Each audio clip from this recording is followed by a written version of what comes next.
ഈശോമിശിഹായ്ക്ക് സ്തുതിയായിരിക്കട്ടെ. ഏവർക്കും വചനവയൽ ഒരുക്കുന്ന യുകാറ്റ് പഠനത്തിലേക്ക് സ്വാഗതം.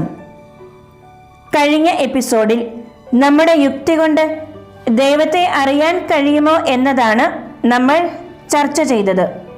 ഇന്ന് 5-ാം ഖണ്ഡികയിൽ യുക്തി കൊണ്ട് ദൈവത്തെ അറിയാൻ കഴിയുമെങ്കിൽ ആളുകൾ എന്തുകൊണ്ട് ദൈവാസ്തിത്വം നിഷേധിക്കുന്നു എന്ന ചോദ്യമാണ് വിശകലനം ചെയ്യുക.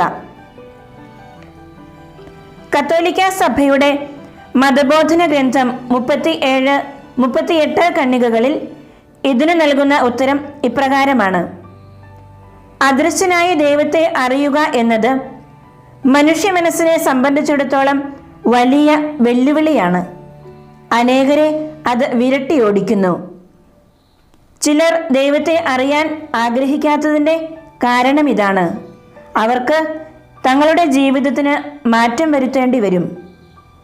ദൈവത്തെക്കുറിച്ചുള്ള ചോദ്യം ഉത്തരം പറയാനാവാത്തതായതുകൊണ്ട് അർത്ഥശൂന്യമാണെന്ന് പറയുന്ന ആരും തനിക്കു വേണ്ടി കാര്യങ്ങൾ നിസ്സാരമാക്കുകയാണ്.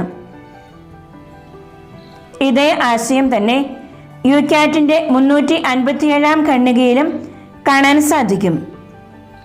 പിയൂസ് 12-ാമൻ മാർപ്പാപ്പ ഹ്യൂമാനി ജെനറിസ് എന്ന തൻ്റെ ശ്ലൈഹിക പ്രബോധനത്തിൽ ഇങ്ങനെ പറയുന്നു: ഇത്തരം കാര്യങ്ങളിൽ സത്യമായിരിക്കരുതെന്ന് ഒരുവൻ ആഗ്രഹിക്കുന്ന കാര്യം തെറ്റാണെന്നോ സംശയാസ്പദമെങ്കിലോ ആണെന്ന് ചിന്തിക്കാൻ സ്വയം നിർബന്ധിക്കുന്നു. അതാണ് സംഭവിക്കുന്നത്. നമുക്ക് പ്രാർത്ഥിക്കാം. ഞങ്ങളുടെ ജീവന്റെ ഉറവിടമായ ദൈവമേ, ഇനിയും അങ്ങയെ അറിഞ്ഞിട്ടില്ലാത്ത അനേകം മക്കൾക്കു വേണ്ടി പ്രാർത്ഥിക്കുന്നു.